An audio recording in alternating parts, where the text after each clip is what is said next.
Greetings! This is a somewhat short primer on sources and citing for your research project. This is probably one of the most important parts of any academic research because poor quality sources and the way you present them are really the core of any kind of research and any kind of argument or narrative or anything that you're trying to uh, bring out into the academic world, whether that's in class or for something that you're publishing or an argument that you're making in front of a courtroom somewhere, even or at a conference. All these things matter. So I just have for my guide right here sources and citing. One thing to note is that the way a person cites is really important. This skill used to be taught in high schools, and we've noticed that over time, it seems like this has been kind of not being taught as much as it used to. It is typically taught, the styles of citation because it's so important, and early English classes that students need to take, college level English and writing classes. These are extremely important to take as soon as possible for any student that has not yet, because that's where you learn how to do all this stuff at the college level, and it's the same for the professional levels. The same thing. It's where you learn, and so I point out things like this: electronic sources like electronic books or journals, or obviously websites are electronic, are not cited the same as the same print sources. So a book on paper might have the same author and the same name, but it won't be cited the same way as the electronic one. And that's how we know when a student or a writer cites a source, whether they're citing the electronic version of that source or the print version of that source or whatever. They're all different. The citation guide is a very comprehensive, massive guide for how to write and cite the whole deal. Usually by the time you get to your junior level, you'll be for any discipline, you'll be in classes where you actually have to buy the book, the citation guide for your discipline, just so that you have it. I have mine from the mid 1990s, and it's still on my bookshelf over here, even though it's really outdated. I just have it because I spent so much time learning it that I can't get rid of it. It's just there, staring at me whenever I do any work. So this is important, especially when you're preparing a bibliography or something, that you actually know how to cite something so that it is correct. And then quality. The quality of the source is 100% important as well. And you'll find that quality not on the open web. You will find some okay quality, but not much on Google Scholar. Google Scholar is very limited in what it'll give you because Google Scholar is technically free, and free gets you only so much stuff. Very redacted information or not much information at all. If you ever try to use AI to write something, the fun thing about AI, I mean fun in the sense of not really fun, is that AI doesn't have access to sources either, not good ones, not paid ones put out by professionals in journals. And that means that AI invents sources that don't exist.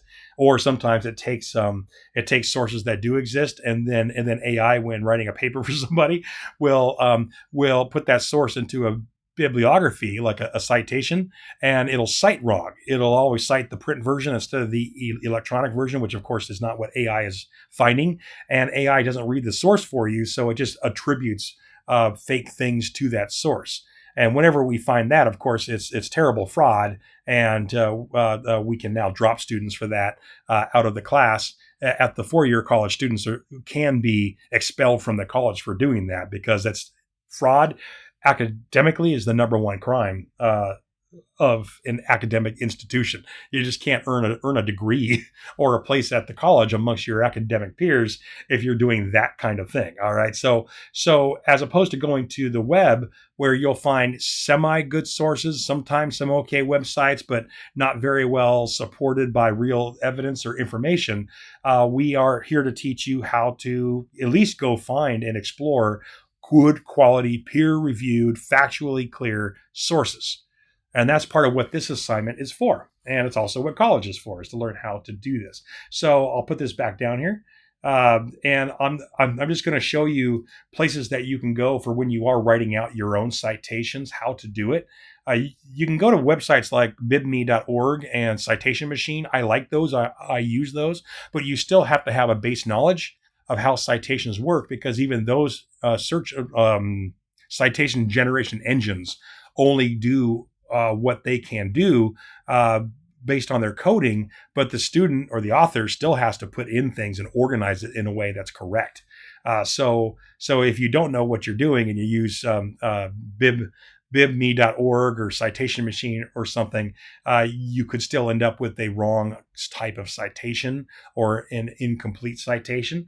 So one way to know, OWL Purdue, the Purdue University's library did a great job. Their writing lab, they have great websites that you could just search to find that, and you can go into Google and type how do I cite a print book, and the first hit will probably be OWL's library at Purdue with their information. So, for instance, a bibliographic entry for a book, last name. It's just a formula: last name, first name, the title of the book, italicized, place of publication, the publisher, the year of publication. You put all these in there because there might be the same, like multiple same titles of the book written by different people about different things. You put in the place of publication so we know what version of the book it is, who the publisher is, the same thing. The year of publication. Books change over time as they're re-edited and reissued. So which one did you find info from that you used in your research, right? You have to put all that in there. If this is an electronic book, there's more. You actually put more about how you accessed it and when you last accessed it, because information disappears over time, right? Or changes on the internet. So you have to kind of do a time date stamp as to when you last looked at that electronic source, if it was an electronic source. There is a entry here where you can cite books and stuff. You just kind of type in the info, and it uses Citation Machine. So this site is useful for that because it'll help you get there. But this is just one thing. Here's all the how do you cite web sources? How do you cite audiovisual recordings, like for instance YouTube? How do you cite interviews with a real person? How do you cite unpublished things? How do you cite, and this includes things like museum exhibits, right? And it goes on and on. They're all different. And again, if this is new information to you, get into that college writing class that teaches you this stuff right away, because you're going to be left behind very quickly. This gets more important the higher you go.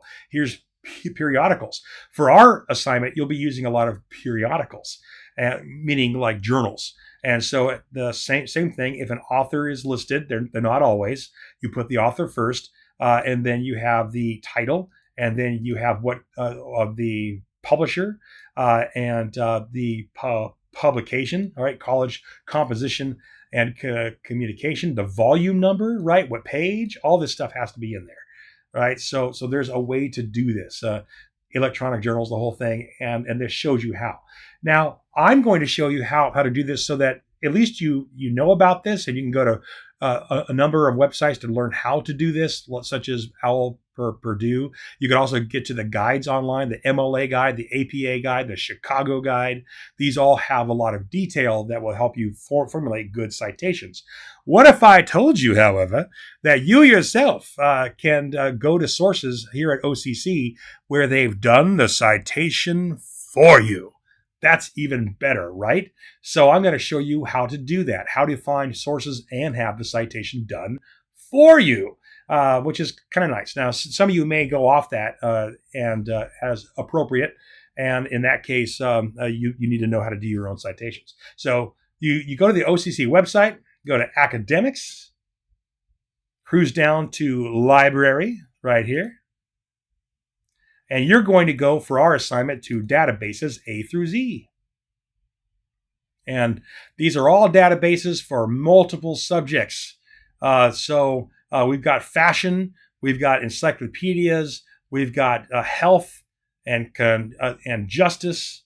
I should tell you about that chat there. We have books, right, that are accessible there via eBisco, and childcare, and so much more, right? Every type of source we have access to. Tens of thousands of dollars worth of annual subscriptions are all at your fingertips for free because you're a student here. And all of these. So if you're doing any papers or research for any class at OCC, you should be using these. Go here first. because these are the peer-reviewed sources. Your professors will be so impressed if you're using these databases to find your information. That'll be high quality info that they will love you. They will give you good grades. They will think that you're amazing. They will write you letters of recommendation like no one else. Why? Because professors are so used to getting something from Wikipedia that they can't grade, or something from Encyclopedia Britannica, like this is the 7th grade or something, right? You can do better. This is college, and there are great sources available to you, and they're free, and they're right here. Okay, so this is why you are limited to these places to find your sources, these and your textbook. Obviously, we're taking a history class, so let's go to the history sources. And I'll tell you that my favorite ones out of all these, and you're welcome, of course, to go through any of these databases to find what you need, but I strongly recommend that you give a JSTOR your kind of first shot for finding sources. Sometimes you'll find all the sources you need right there. So I'm going to open this in a different window so I can go back to it.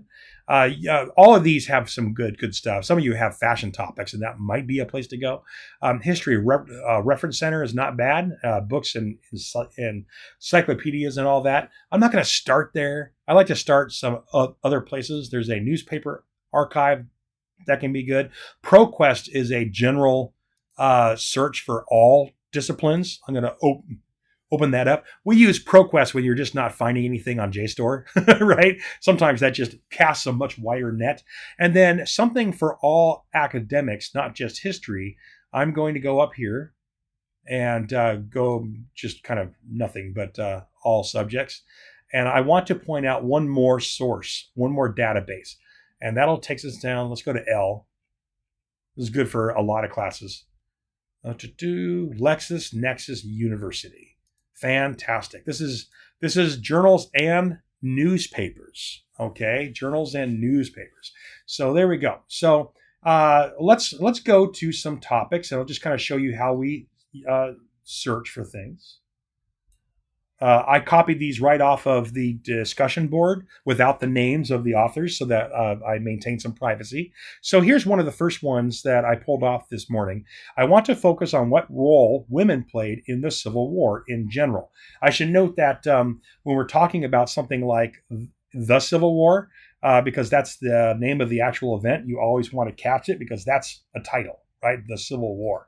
If you're talking about a civil war, like how do civil wars start in the world or something, right?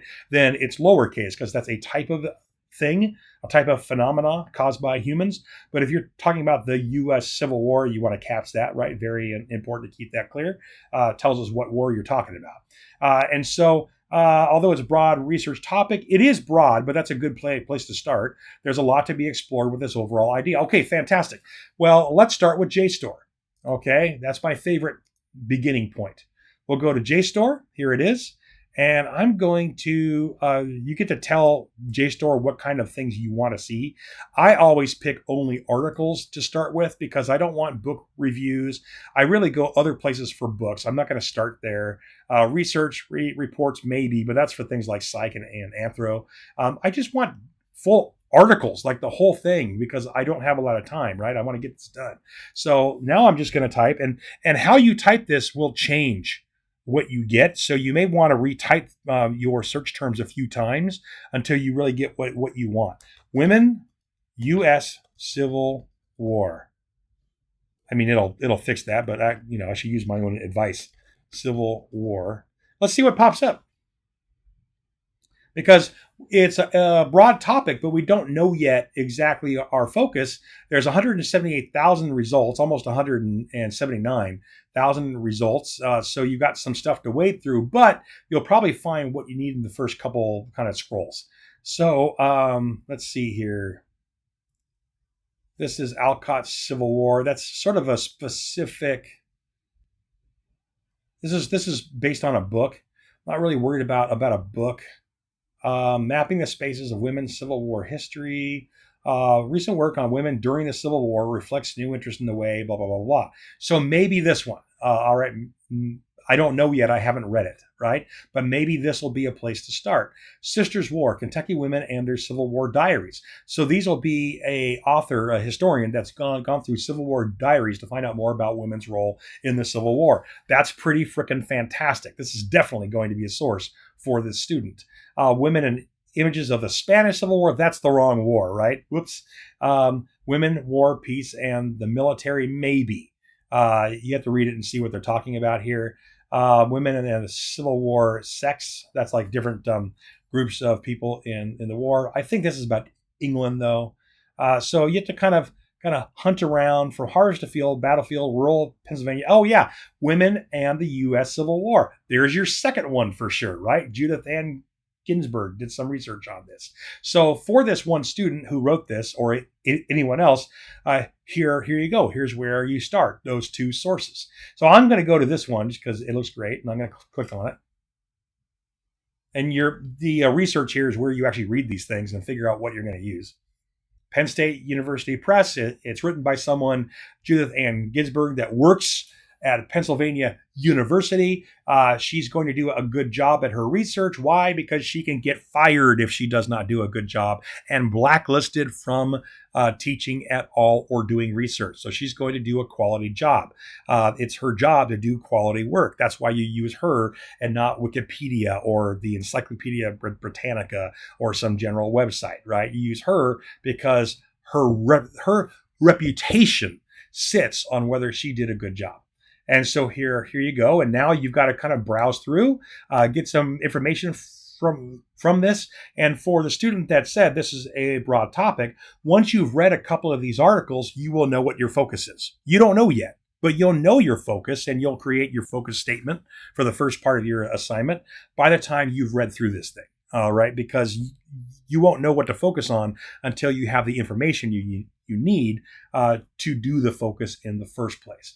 You can download this for free and hang on to it on your computer or a thumb drive. You can email it to yourself. You can also cite it. Now watch this. Let's say you're going to use this. You found some information in here that you're going to put into your project. Watch this. Click on Cite. Pick which one you're sticking with, MLA or Chicago. I'm good with either. You copy it and put it into your project. You're done. It's cited it for you. Isn't that great? So save yourself some time when you use quality resources. Not only are you very impressive and correct factually, but also it does half the work for you. So there's that. Let's so you can also do the same thing. Women, U.S. Civil War, over here in ProQuest, you'll find a bunch of stuff there too. You just got to search around. You'll also find stuff in LexisNexis. Okay, those are all newspaper articles and whatnot. Okay, let's go down to the next one. I chose to focus my research on American Commodore Matthew Perry. Going into Tokyo Bay, specifically in the year 1853, and how that changed a lot between America and that. So I'm going to Commodore Perry. I'm just going to copy it. I'm going to be lazy. I'm going to pop back over to JSTOR, which is where I always start my research. I don't always end there, but I usually start there. Matthew Perry, and then I'm going to just write Tokyo Bay, right? I can also put the date, 1853, but I'm not going to yet because I want to cast the widest net I possibly can. Expedition to Japan and the Northern Pacific, the date's right, 1853. He edited it with Perry in Japan. This looks like it's a review of something, so it may or may not be good. It may or may not have what you need, but you're going to read it. You're going to browse it because it may be very good, right? Japanese views of the Monroe Doctrine, the Japanese view of Matthew Perry's expedition, perhaps going into right here. It's mentioned in the abstract. So this will be a good source. Oh, look, right here. You guys, this student here that wanted to focus on this, all of that student's sources are going to be right here. The first 3 or 4 or 5 are going to be right here. That person needs to read this stuff, decide what from each source he or she wishes to use, and then, whichever one they do use, boom, right there. Okay, done. Easy. This one's, you do have to read about it to figure out your focus and to get the info you need, but JSTOR has you covered. All right, have some fun researching this topic. That's a great topic. I'm going to go further down if I can, if it lets me. All right, okay. I don't know why it wants me to highlight it. All right. Anyway, how about this one? Oh, this is a current topic issue. I've chosen to focus on the birthright citizenship in the U.S., particularly through the lens of the 14th Amendment. Plan to explore how this amendment, this is obviously a very big, broad topic. Probably don't have enough room to cover the whole thing in the scope of our assignment, but you won't know how to focus yourself until you've read up on it, right? Now, JSTOR is too historical for this, at least for now. A few years from now, there will be great, there's articles here on the 14th Amendment and birthright citizenship, but it may not cover like the modern day perspective of the current court cases because people haven't researched that stuff yet in a historical way because the history is still being written. But if you want to learn about it, right, 14th Amendment, because this has been an issue for a long time, how we interpret birthright citizenship. So from historical journal databases, you can certainly go in here and see what you can find on the background of the story, right? The social climate of the birthright movement in the United States. This would probably be a good one to read, even if you don't use it or even use it very, very little, because it'll give you the background that you need probably to keep on going with this topic, right? Defending birthright, right? This has a lot of great information on the argument that's been going on for a long time in America about birthright citizenship based on the 14th Amendment. Okay, so this is a great place to start, and there's been court cases on this and everything. But what if you want to bring this into the modern debate, and you want at least one source to cover the modern debate? That's where you go to LexisNexis, because that's newspapers. That's stuff right now. Okay, so birthright citizenship. I don't know. There's other ways to put this to see what you get to. We can start here. This might be a good previous month, maybe, and see what we get. You never know what's going to pop up.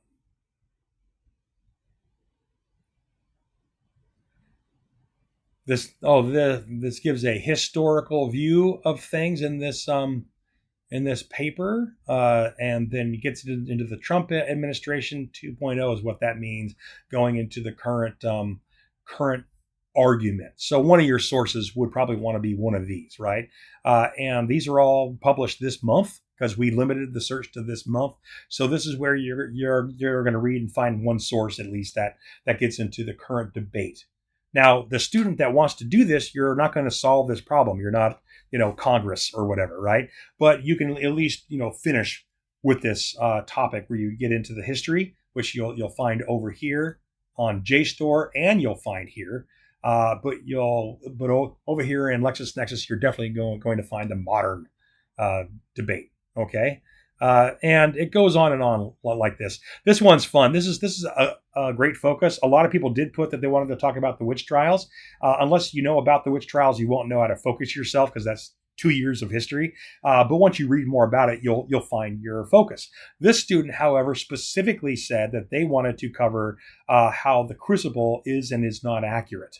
Love it. Fantastic. All right. And we'll finish here in a minute because we're already at 23 minutes on this recording, and that's plenty. But let's look up different ways to type this. Salem trials, and then maybe crucible. Let's see if some academic nerd has already gone through this somehow, and maybe here, maybe in some other places. All right, good. So in the abstract, at least it tells us that this is about the Salem witch trials, and then how the crucible contributed to our understanding of the witch trials. This probably will be a source instantly for this. For this topic. Okay. Boom, boom, boom. I don't know if this covers the crucible, but you're going to want to look at it and see. This one here, it's theater and gets into it, so you'll have to say, oh yeah. But Miller has denied that he was pressing any historical allegory. But you'll find the information in here, I think, that might help. Actually, I think these are fine. I think you'll probably pick 3 or 4 right from this first search, and you're done. You just got to read these right? Look at this, a comparison. Tituba of Barbados, a major character. She's a good topic on her own for the witch trial people. Tituba, what happened to her after the witchcraft trials? How did she kind of get herself embroiled in this controversy? What happened to her after the court trials ended and all that, right? What happened to her? Was she executed? Was she banished? Did she just disappear? What happened to her, right? That's another focus for the witchcraft trials. Good one. But anyway, right here, the crucible. So the student that wanted to do this, you're welcome. Just go to JSTOR, type that. Read those. You'll have your abstract written in probably an hour. All right, that's all you have to do. Okay, so that's how you do this, right? Current events and analysis is Nexus Lexis. LexisNexis, something like that. Over here, ProQuest. If you just can't find anything at all, I never had to use it for the topics we picked, but ProQuest is great. It's a really wide search. Some students wanted to do things like baseball and stuff, right? That's probably more of a LexisNexis, but we can certainly type that. Baseball origins, U.S. Civil War. Let's see if it pulls up any good academic journals there. Yeah, right here has some history. Washington Nationals, boom, boom, boom. Writing baseball into history. I'm not sure what that's about, but maybe. Let's see. Culture of the workplace and the rise of baseball. These probably all start with some history down in the Civil War stuff, right?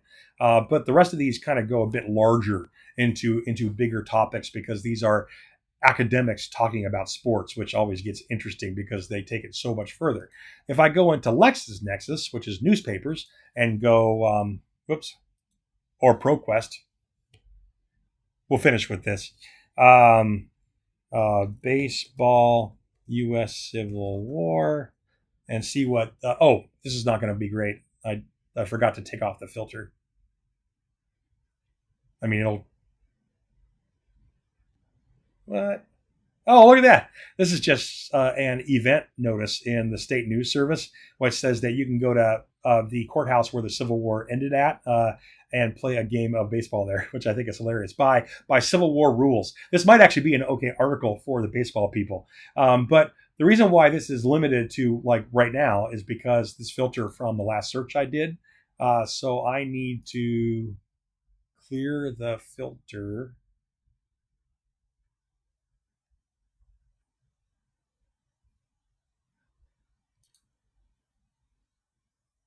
I need to remember how to do that. Oh, look at that. Timeline's good. That's great. Oh, no. April? Okay, it reset. I'm sorry. It's totally open.